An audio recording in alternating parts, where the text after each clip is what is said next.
Thailand Cambodia সীমান্তে নতুন করে ছড়িয়ে পড়েছে ভয়াবহ সংঘর্ষ। এ ঘটনার পর দুই দেশের হাজার হাজার মানুষ ঘরবাড়ি ছেড়ে নিরাপদ আশ্রয়ে পালিয়ে গেছে। দুই দেশের মধ্যে তীব্র লড়াইয়ে বেশ কয়েকজনের প্রাণহানি ঘটেছে। এটিকে গেল জুলাইয়ের যুদ্ধবিরতির পর দুই দেশের মধ্যে সবচেয়ে বড় সংঘর্ষ হিসেবে উল্লেখ করা হয়েছে।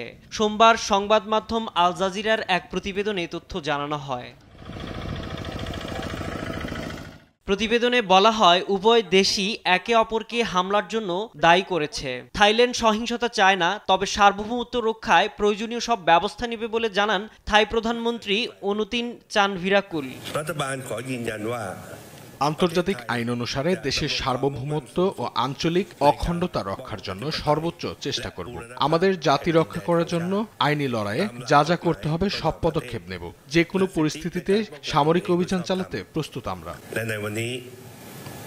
অন্যদিকে কম্বোডিয়ার সাবেক নেতা হুন সেন থাই সেনাদের আক্রমণকারী আখ্যা দিয়ে প্রতিশোধমূলক হামলার কথা বলেন। সেই সঙ্গে সামাজিক যোগাযোগ মাধ্যমে কম্বোডিয়ার প্রধানমন্ত্রী লিখেন, জনগণকে রক্ষা করা এবং কম্বোডিয়ার সার্বভৌম ভূখণ্ড রক্ষা করাই হলো বড় দায়িত্ব। এছাড়া কম্বোডিয়া ও থাইল্যান্ড সীমান্ত সংঘর্ষের পর তাদের যুদ্ধবিরতি প্রতিশ্রুতি সম্পূর্ণরূপে পালন করার আহ্বান জানান মার্কিন প্রেসিডেন্ট ডোনাল্ড ট্রাম্প। অন্যদিকে গভীর উদ্বেগ জানিয়ে দুই দেশকে সংযমের আহ্বান জানান মালয়েশিয়ার প্রধানমন্ত্রী। এছাড়া থাইল্যান্ড ও কম্বোডিয়াকে যুদ্ধবিরতি চুক্তি মেনে চলার আহ্বান জানিয়েছে জাপান। গেল অক্টোবরে মার্কিন প্রেসিডেন্ট ডোনাল্ড ট্রাম্প এবং মালয়েশিয়ার প্রধানমন্ত্রী আনোয়ার সাদাতের উপস্থিতিতে শান্তি চুক্তিতে স্বাক্ষর করে থাইল্যান্ড এবং কম্বোডিয়া।